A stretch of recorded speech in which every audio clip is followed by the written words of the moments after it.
कैसे हैं आप लोग? बढ़िया। डांट खा ली सुबह सुबह, अच्छा लगा? गुड मॉर्निंग सबको। चलो जी करते हैं 2.1 का फर्स्ट क्वेश्चन, मैथ्स का, क्लास 9 का। बड़ी शांत है आज तो, है भाई? आज तो बड़े शांत हो तुम लोग, अच्छा लगा। चलो क्वेश्चन पे आते हैं। Which of the following expressions are polynomial? अब बताना है कि कौन पॉलिनोमियल है इन वन वेरिएबल। वेरिएबल मतलब क्या होता है? जो वैल्यू को वेरी करता है, जिसकी वैल्यू कुछ भी हो सकती है। जैसे x की वैल्यू हम कभी -1 ले लेते हैं, कभी +1 ले लेते हैं, कभी 2 ले लेते हैं, कभी कुछ ले लेते हैं, जिसकी वैल्यू वेरी करती हो। ठीक है, जिसकी वैल्यू चेंज हो सकती है। मैंने कराया हुआ है तुम्हें, इसको ज़्यादा डीप करने की जरूरत नहीं है। और कौन सी नहीं है, और है तो क्यों है, और नहीं है तो क्यों नहीं है। क्या नहीं है? Polynomial one variable. अब वन वेरिएबल का मतलब क्या है? वन वेरिएबल का मतलब क्या है भाई? कि भाई वेरिएबल x है तो पूरी टर्म के अंदर सिर्फ और सिर्फ x है, और कोई और दूसरा वेरिएबल यहाँ पे एग्जिस्ट नहीं करता। ठीक है, अगर हम कहें x भी है, t भी है, a भी है, b है, c है, ये सब क्या है, तो क्या कहेंगे इसको? क्या ये एक वेरिएबल है? ये डिफरेंट वेरिएबल है। ये x है, ये t है, ये सब क्या है? वेरिएबल, डिफरेंट वेरिएबल है। ठीक है, तो इसमें बताओ कि इसमें कितने वेरिएबल हैं? वन वेरिएबल, क्योंकि यहाँ पे भी x है, यहाँ पे भी x है, इसलिए भाई इसमें वन वेरिएबल है। इसमें यहाँ पे y है, मतलब इसमें वन वेरिएबल है। इसमें यहाँ पे भी t है, इसमें यहाँ पे भी t है, मतलब वन वेरिएबल है। इसमें यहाँ पे y है, यहाँ पे भी y है, मतलब वन वेरिएबल है। इसमें x y t है तो बिल्कुल भी नहीं है, ये तो बिल्कुल भी नहीं है। अब देखो भाई, इसमें x है, यहाँ पे x है। अब पॉलिनोमियल कब होता है? कोई भी टर्म, जैसे हमने ऐसे ले लिया कि ये है, ये वन टर्म हो गई, ये फिर सेकंड टर्म हो गई, ये फिर थर्ड टर्म हो गई। तुम्हें क्या हुआ? हाँ, बातें नहीं करो, सिर्फ काम करो। तो ये वन टर्म हो गई, 2 टर्म, 3 टर्म और 4 टर्म, ये टर्म्स हो गई। अब हमें बताना है कि इसके अंदर कितने हमारे वेरिएबल है। कितने वेरिएबल है भाई? वन वेरिएबल है। x x x सिर्फ और सिर्फ वन वेरिएबल, दैट्स व्हाई अभी भी क्या है? x है। लेकिन एक चीज याद रखना कि जब किसी वेरिएबल की जो पावर होती है वो होल नंबर होनी चाहिए। क्या कहेंगे? कि power should be whole number. Power should be whole number. Whole number मतलब क्या? 0 1 2 3 इनफिनिटी तक कहीं भी हो सकती है, लेकिन होल नंबर होना चाहिए, इंटीजर नहीं होनी चाहिए। राइट, चलो जी अब यहाँ पे आते हैं। देखो इसमें सिर्फ और सिर्फ वन वेरिएबल है कि नहीं? क्या कहेंगे भाई? इसमें भी सिर्फ और सिर्फ y है, वन वेरिएबल है। ये भी हमारी पॉली है, ये भी हमारी वन वेरिएबल में पॉलिनोमियल है। अब अगर यहाँ पे बात करें तो यहाँ पे क्या हो रहा है? मैंने तुम्हें स्टार्टिंग में क्या बताया था फर्स्ट चैप्टर में कि भाई इसकी वैल्यू हाफ के इक्वल होती है जी। और इसमें क्या दिया है? t, √t दे दिया। √t का मतलब क्या है? t की वैल्यू t की पावर 1/2 है, मतलब t की पावर क्या है? हाफ है। और हमने अभी क्या कहा कि power should be whole number and this is not a whole number. जो 1/2 है ये क्या होल नंबर है? नहीं है। तो भाई ये तो पॉली ही नहीं है। वेरिएबल की तो बाद में बात करेंगे हम, ये तो पॉली ही नहीं है, पॉलिनोमियल ही नहीं है। अब इसकी अगर बात करें तो क्या है? y प्लस, अब इस y को अगर ऊपर ले जाएंगे तो क्या हो जाएगा? y की पावर माइनस हो जाएगी। और हमने अभी क्या कहा कि power should be whole number. और y क्या होता है? सॉरी, -1 क्या होता है? इंटीजर होता है, मतलब 0 से पहले आता है। दैट्स व्हाई हम क्या कहेंगे कि this is not a poly. ये भी एक पॉली नहीं है, ये भी एक पॉली नहीं है। तो कौन कौन पॉली है? तुम्हारे सामने दिखाई दे रहा है। समझ में आया? करो फटाफट इसको, फिर सेकंड क्वेश्चन करेंगे और डिटेल में करो सारे क्वेश्चन।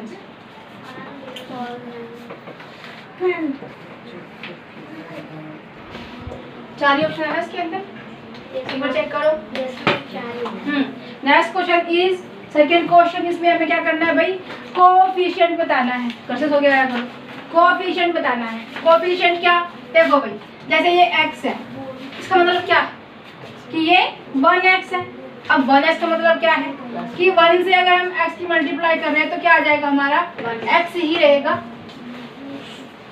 अगर 1 से हम 1000 की मल्टीप्लाई करेंगे तो 1000 ही रहेगा। ठीक है, अगर हम 1 से 2416193.32568 की मल्टीप्लाई करेंगे तो एज इट इज नंबर रहेगा। ऑलराइट, समझ में आया? चलो आगे चलते। तो कोएफिशिएंट मतलब क्या होता है? कोएफिशिएंट का मतलब क्या होता है कि जब कोई वेरिएबल होता है और किसी के साथ में मल्टीप्लाई में होता है, उसी को हम उसका कोएफिशिएंट, वेरिएबल का कोएफिशिएंट कहते हैं। मतलब वो उसके साथ रहने वाला, उसी के साथ रहेगा वो हमेशा। जैसे यहाँ पे ये x है, x का कोएफिशिएंट क्या हो जाएगा? यहाँ पे x को हम 1 into x लिख सकते हैं, तो कोएफिशिएंट क्या हो जाएगा भाई? 1 हो जाएगा कि नहीं हो जाएगा? समझ में आया? कोएफिशिएंट का मतलब होता है कि जो वेरिएबल है वो किससे मल्टीप्लाई हो रहा है, चाहे वो वैल्यू माइनस की है चाहे वो प्लस की वैल्यू है। समझ में आया? आगे चलते हैं। देखो अब इसमें बताओ, उन्होंने कहा कि x की सिर्फ और सिर्फ x का नहीं बताना, x की क्यूब का नहीं बताना, x की पावर 4 का नहीं बताना, x की पावर 5 का नहीं बताना, सिर्फ और सिर्फ बताना है कि x की स्क्वायर का कोएफिशिएंट कौन है। कौन है इसमें बताओ? 2 plus multiply by 1 into x की स्क्वायर लिख सकते हैं क्या? लिख सकते हैं। अब बताओ कि x की स्क्वायर की मल्टीप्लाई किससे हो रही है? 1 से हो रही है, लेकिन 1 किसका है? प्लस का। तो +1 क्या हो जाएगा? कोएफिशिएंट हो जाएगा इसका। ठीक है, समझ में आया? अब अगर इसमें बात करें, ढूंढो x की स्क्वायर कहाँ पे है? ये रहा जी। तो 2 multiply by 2 minus 1 multiply by x की स्क्वायर प्लस x होगा, x की क्यूब होगा कि नहीं होगा? अब बताओ इसमें मल्टीप्लाई किससे कर रहा है? x की स्क्वायर ऑब्वियसली -1 से कर रहा है, तो ये इसका कोएफिशिएंट हो जाएगा। अब यहाँ पे बताओ कि किससे मल्टीप्लाई हो रही है? किससे हो रही है? π/2 मल्टीप्लाई बाय x की स्क्वायर लिखेंगे कि नहीं, क्योंकि प्लस माइनस तो यहाँ पे है ही। लिख देंगे प्लस x। तो बताओ कोएफिशिएंट क्या हुआ? π/2 हुआ। और अगर ये दे दे तो -π/2 हो जाएगा। ठीक है, चलो जी नेक्स्ट आते हैं। अब इसमें बताओ -1, इसमें बताओ x की स्क्वायर ढूंढो। नहीं है, नहीं है तो मतलब क्या? 0 क्यों भाई? मैम x देखो अगर 8 को हम 4 से डिवाइड कर रहे हैं, मतलब क्या? 4 2 8 मतलब 0, मतलब कुछ भी नहीं बचा। कुछ भी नहीं बचा मतलब क्या कि भाई 0 बचा है। 0 किस लिए भाई? ऐसे थोड़ा सा फाइंड आउट किया है 0 को, किसी चीज के लिए यूज किया, अब यूज करो इसको 0 को जब फाइंड किया है तो। ठीक है, तो क्या है?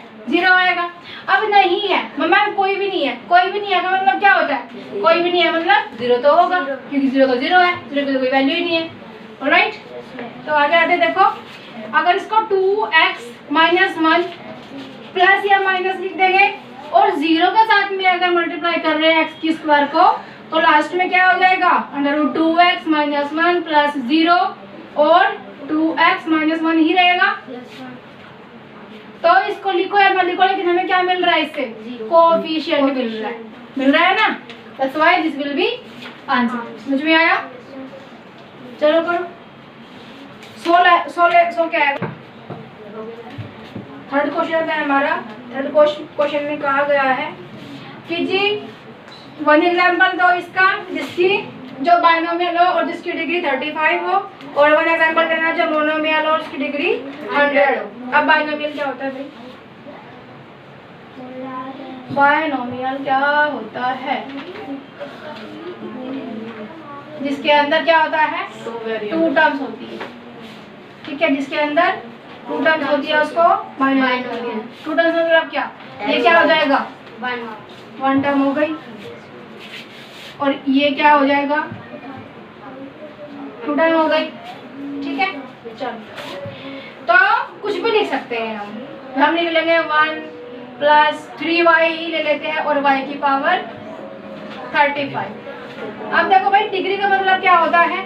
डिग्री होता है highest highest power, highest power को हम डिग्री कहते हैं। अब ये नहीं कर सकते कि 1x की पावर 100 प्लस 3y की पावर 35, ये हम नहीं कर सकते क्योंकि उन्होंने क्या कहा कि हाईएस्ट पावर शुड बी 35 से ज़्यादा हम यहाँ पे कुछ भी पावर नहीं ले सकते, नहीं तो हम कुछ भी ले सकते हैं। ये ले लो,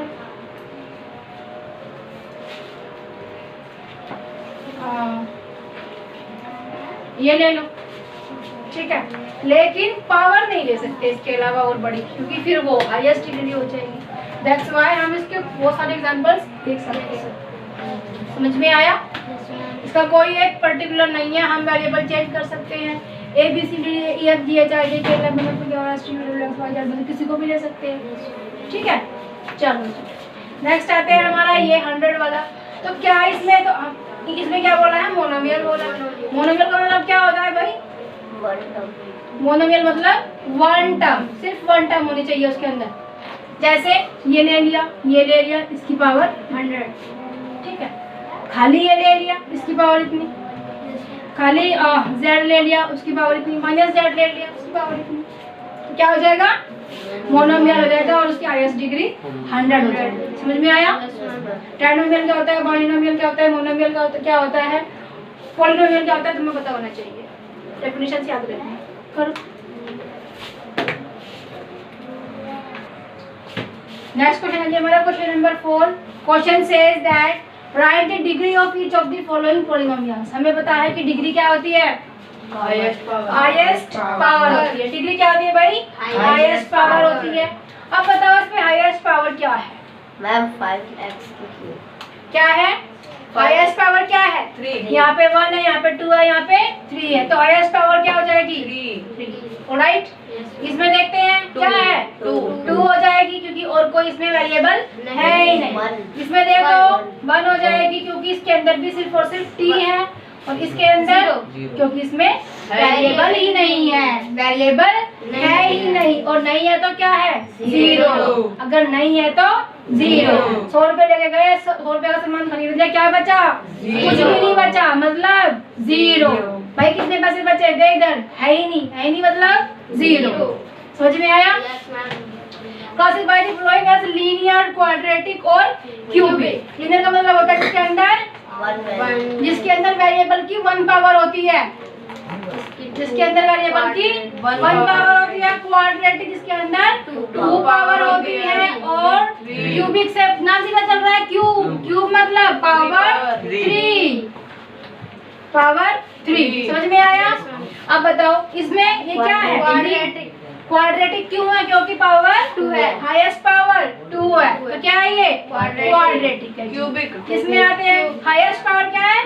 3 है। 3 मतलब जिसकी पावर 3 क्या हो जाएगा? क्यूबिक। क्या हो जाएगा भाई? क्यूबिक हो जाएगा। ये लिख लेना, ठीक है। ये क्या हो जाएगा? क्वाड्रेटिक अगेन, क्योंकि हाईएस्ट पावर 2 है। लीनियर क्यों? क्योंकि पावर 1 है। ये लीनियर क्योंकि पावर 1 है। Again quadratic. समझ में आया? इसी के साथ में हमारी ये एक्शन होती है कंप्लीट हो गई। Thank you so much. अब आगे करते हैं आपको और, ठीक है। Thank you so much. Alright.